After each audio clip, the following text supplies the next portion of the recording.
নির্বাচন কমিশনের পর্যবেক্ষণে উঠে এসেছে এক চাঞ্চল্যকর ও অস্বাভাবিক তথ্য। ২, ৪, ৫, ১০ জন নয়, বরং একজন মানুষকে ৩৮৯ জন ভোটারের পিতা হিসেবে নথিভুক্ত করা হয়েছে। বাস্তবে তাদের সঙ্গে ওই ব্যক্তির কোনো বায়োলজিক্যাল সম্পর্কও নেই। তবুও ওই ৩৮৯ জন ভোটার নিজেদের ভোটার তথ্যে একই ব্যক্তিকে বাবা হিসেবে উল্লেখ করেছেন। নির্বাচন কমিশন জানায়, একজন মানুষের পক্ষে এত বিপুল সংখ্যক সন্তান থাকা বাস্তবে অসম্ভব।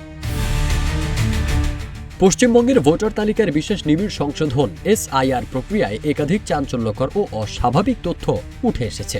রাজ্যের SIR সংক্রান্ত মামলায় সুপ্রিম কোর্টে জমা দেওয়া হলফনামায় নির্বাচন কমিশন জানায়, একজন ব্যক্তিকে শত শত ভোটারের পিতা বা অভিভাবক হিসেবে নথিভুক্ত করা হয়েছে, যা বাস্তব ও বৈজ্ঞানিকভাবে অসম্ভব।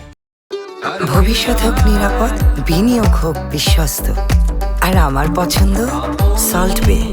ওয়েলকাম টু সল্ট বে। নথি অনুযায়ী বীরভূমের নানুরে এক ব্যক্তির সঙ্গে ৩৮৯ জন ভোটারকে সন্তান হিসেবে যুক্ত করা হয়েছে। একই ধরনের ঘটনা হাওড়ার সাকরাইলে ৩১০ জন, মুর্শিদাবাদে ১৯৯ জন, দার্জিলিংয়ে ১৫২ জন, জলপাইগুড়ির নগরকাটায় ১২০ জন এবং আসানসোলে ১৭০ জন ভোটারের ক্ষেত্রে পাওয়া গেছে। রাজ্যের আরও কয়েকটি জেলাতেও এমন অসঙ্গতি ধরা পড়েছে। কমিশনের তথ্য বলছে, ৬ জনের বেশি সন্তানের তথ্য পাওয়া গেছে ২,০৬,০০০-এর বেশি ক্ষেত্রে। ১০ জনের বেশি সন্তানের তথ্য মিলেছে ৮,৬৮২ জন ভোটারের নথিতে। এমনকি ৫০ জনের বেশি সন্তান ১০টি ক্ষেত্রে এবং ১০০ জনের বেশি সন্তান ৭টি ক্ষেত্রে নথিভুক্ত হয়েছে। দুটি ঘটনায় একজন ভোটারের সঙ্গে ২০০ জনের বেশি ভোটার যুক্ত থাকার তথ্য মিলেছে।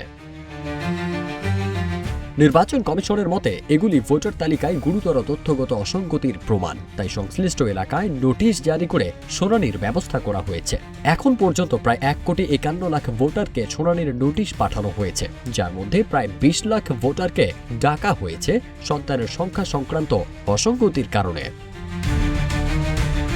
এই প্রেক্ষাপটে পশ্চিমবঙ্গের SIR পরিস্থিতি নিয়ে সুপ্রিম কোর্টে একাধিক মামলা হয়েছে। ভোটার তালিকার এই অসঙ্গতি রাজ্যের নির্বাচনী প্রক্রিয়া নিয়ে নতুন করে প্রশ্ন তুলেছে। ফারদিন সানি, রূপালী বাংলাদেশ।